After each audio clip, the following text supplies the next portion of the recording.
I thank the gentleman from Colorado for yielding. I thank my colleagues from Florida for being on the floor. And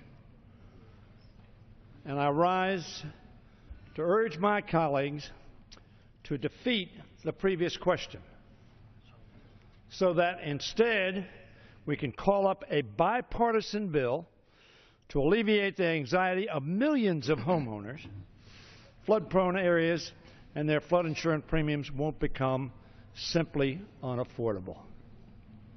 Should we do any less? Twice already we've had the votes in this House to bring up this bill, a companion of which passed the Senate with a bipartisan vote of 68 to 32 on January 30th. There's no reason why this bill wouldn't pass overwhelmingly. But once again, partisan politics has wedged itself in between Congress's best intentions and the potential for achieving results. It is surprising that Republican members from flood-prone districts have twice voted to block this bill from coming to the floor and to deprive their constituents of the assistance they need and the reassurance they deserve. Sometimes party asks too much. Sometimes party asks for votes which will hurt your constituents. Rise above party and vote for your people.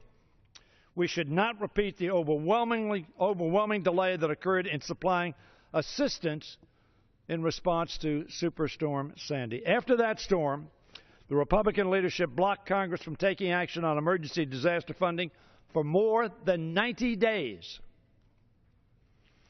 The continued obstruction of this bipartisan flood insurance bill is an unfortunate continuation of that same trend of letting partisanship get in the way of doing what is right.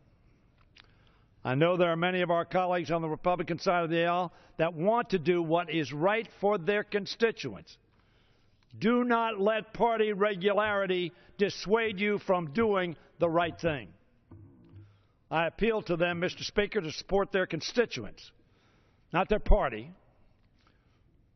by setting partisanship aside, working with us to defeat the previous question, and allowing the House to vote on the Grim Waters legislation, a bipartisan piece of legislation that will make sure homeowners don't find themselves underwater in more ways than one.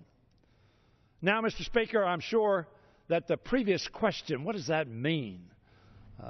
Our constituents, Mr. Speaker, must be watching. What's Hoyer talking about previous question? What are others talking about the previous question?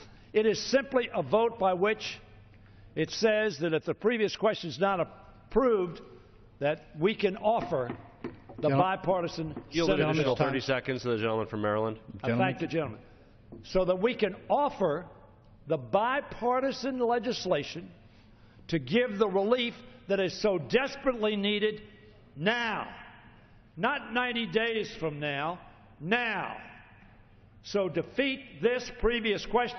And my Republican colleagues, if you care about your flood-ravaged and flood-risk constituents, vote no on the previous question. I yield back the balance of my time. The gentleman from Maryland yields. The gentleman